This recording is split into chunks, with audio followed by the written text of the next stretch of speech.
राधे राधे, हरे कृष्णा। आप सभी का मेरे YouTube चैनल मेरा घर वृंदावन में स्वागत है। तो आइए आज हम जानेंगे शनिवार व्रत कथा और शनिवार व्रत की विधि क्या है और शनिवार का व्रत क्यों करना चाहिए, उसका महत्व आइए जानते हैं। शनिवार शनि दोष से मुक्ति पाने के लिए शनिवार का व्रत करना बेहद लाभकारी माना गया है।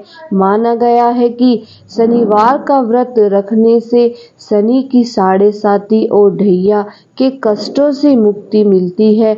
इस दिन व्रत करने से नौकरी और व्यापार में सफलता मिलती है। यह व्रत करने से जीवन में सुख समृद्धि आती है और मान सम्मान बना रहता है। शनिवार के व्रत व्यक्ति का जीवन रोग मुक्ति होती है और आयु में वृद्धि होती है। शनिवार का व्रत कठिन परिश्रम, अनुशासन और निर्णय लेने की क्षमता बढ़ाता है। माना जाता है कि पूरी श्रद्धा के साथ शनि देव का व्रत रखने और उनकी आराधना करने से व्यक्ति के सारे कष्ट दूर हो जाते हैं।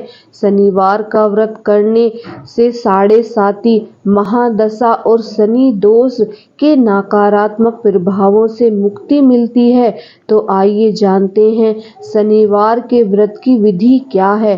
शनिवार व्रत की शुरुआत किसी भी शुभ पक्ष के शनिवार से करनी चाहिए। सुबह जल्दी उठकर नित्य कर्म और स्नान आदि से निवृत्त होने के बाद इस दिन व्रत का संकल्प ले। इसके बाद शनि देव की प्रतिमा या शनि यंत्र को रखें।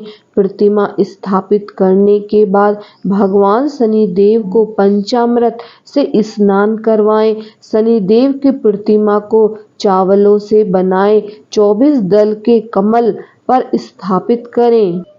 इसके बाद शनि देव को काला वस्त्र, काला तिल, सरसों का तेल, धूप, दीप आदि अर्पित करें। शनि देव के सामने सरसों के तेल का दीपक जलाएं। शनि देव को मीठी पूड़ी और काले उड़द दाल की खिचड़ी का भोग लगाया जाता है। अब आइए सुनते हैं शनिदेव का पाठ कैसे करें, उनके मंत्रों का जप कैसे करें, अंत में आरती करें और शनिदेव से अपनी गलतियों की क्षमा याचना करें। शनिदेव की पूजा के बाद पीपल के पेड़ों को जल दें। पीपल के नीचे सरसों के तेल का दीपक रखें और 7 बार उनकी परिक्रमा करें।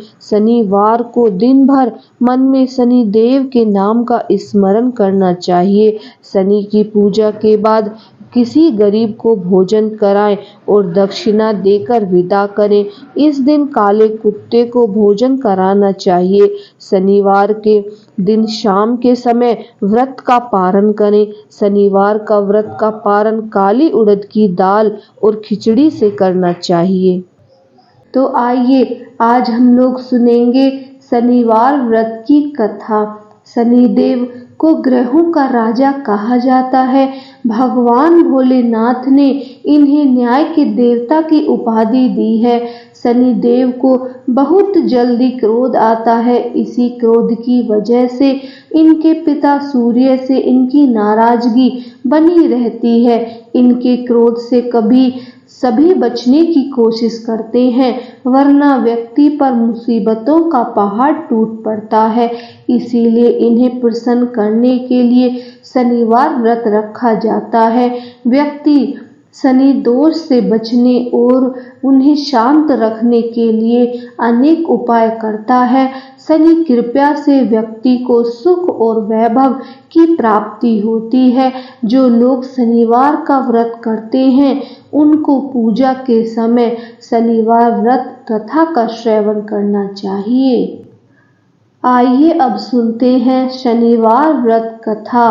एक बार सभी नवग्रह सूर्य, चंद्रमा, मंगल, बुध, बृहस्पति, शुक्र, शनि, राहु और केतु में बहस हो गई, कौन सबसे बड़ा है।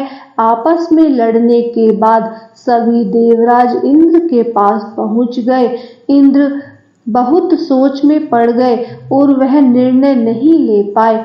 परंतु उन्होंने सभी ग्रहों को सुझाव दिया कि पृथ्वी पर राजा विक्रमादित्य ही इसका फैसला कर सकते हैं, क्योंकि वे बहुत ही न्यायप्रिय राजा हैं। सभी पृथ्वी का राजा विक्रमादित्य के पास गए और अपने आने का कारण बताया। राजा उनकी समस्या को सुनकर बहुत परेशान हो गया। उनका चिंतित होना लाजमी था, क्योंकि जिसको भी किसी से छोटा बताया जाता वही तो गुस्सा हो जाएगा। राजा के काफी सोच विचार के बाद उन्हें एक उपाय सूझा। उन्होंने स्वर्ण, रजत, कांस्य, पीपल, सीसा, रांग, जस्ता, अभ्रक और लोहे से 9 सिंहासन का निर्माण करवाया। उन्हें उपयुक्त क्रम में रख दिया गया। आप सबसे निवेदन किया गया कि क्रम अनुसार सिंहासन पर आसन ग्रहण करें। शर्त रखी गई कि जो सबसे अंतिम में सिंहासन पर आसन ग्रहण करेगा वही सबसे छोटा माना जाएगा, जिसकी वजह से शनिदेव सबसे बाद में आसन प्राप्त कर सके और सबसे छोटे कहलाए। क्रोध के वश में आकर शनिदेव ने सोचा कि राजा ने यह सब जानबूझकर किया है, तो कुपित होकर राजा से कहा कि राजा, तू मुझे जानता नहीं है।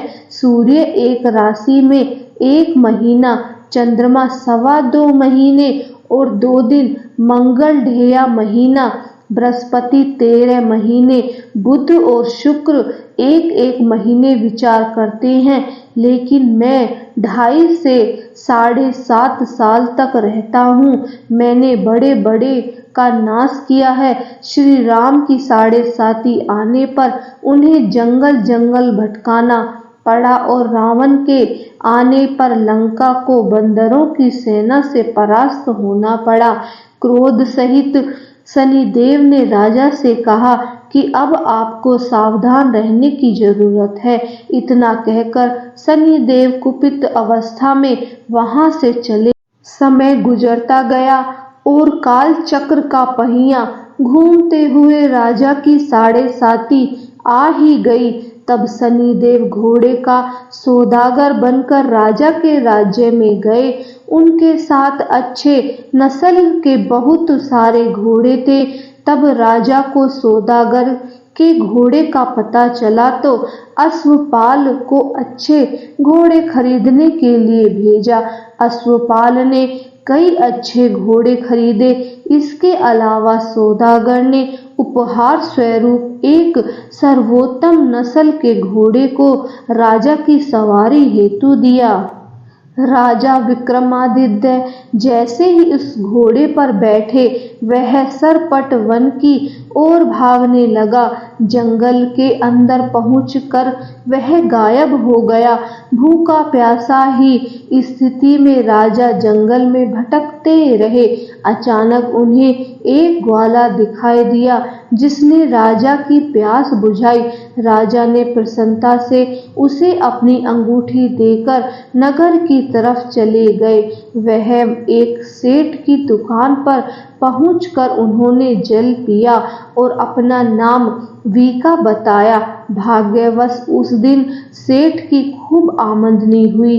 सेठ खुश होकर उन्हें अपने साथ घर ले गया। सेठ के घर में खूंटी पर एक हार टंगा हुआ था, जिसको खूंटी निगल रही थी। कुछ ही देर में हार पूरी तरह से गायब हो गया। सेठ वापस आ तो हार गायब था।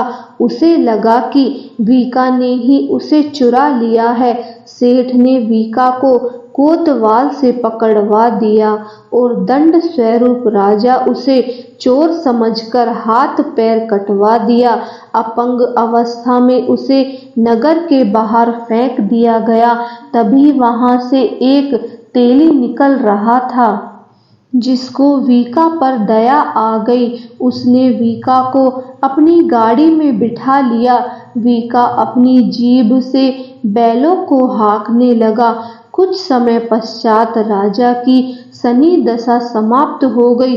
वर्षा काल आने पर वीका मल्हार गाने लगा। एक नगर की राजकुमारी मनभावनी ने मल्हार सुनकर मन ही मन प्रण कर लिया कि जो भी इस राग को गा रहा है वो उसी से विवाह करेगी। उन्होंने दासियों को खोजने के लिए भेजा, परंतु वापस आकर उन सभी ने बताया कि वह एक अपंग आदमी है। राजकुमारी यह जानकर भी नहीं मानी और अगले दिन ही वह अनशन पर बैठ गई। जब लाख समझाने पर राजकुमारी नहीं मानी, तब राजा ने उस तेली को बुलवाया भेजा और वीका से विवाह की तैयारी कराने के लिए कह दिया। वीका से राजकुमारी का विवाह हो गया। एक दिन वीका के स्वप्न में शनिदेव ने आकर कहा कि देखा राजन, तुमने मुझसे छोटी बात पर कितना दुख झेला है। राजा ने क्षमा मांगते हुए हाथ जोड़कर कहा कि हे शनिदेव, जैसा दुख मुझे मिला है किसी और को ऐसा दुख मत देना। शनिदेव इस विनती को मान गए और कहा कि मेरे व्रत और कथा से तुम्हारे सारे कष्ट दूर हो जाएंगे। जो भी नित्य मेरे ध्यान करेगा और चींटियों को आटा डालेगा, उसकी सारी मनोकामनाएं पूर्ण हो जाएंगी। शनिदेव ने राजा को हाथ पैर भी वापस दिए। दूसरे दिन जब सुबह राजकुमारी की आंखें खुली तो वह आश्चर्यचकित हो गई।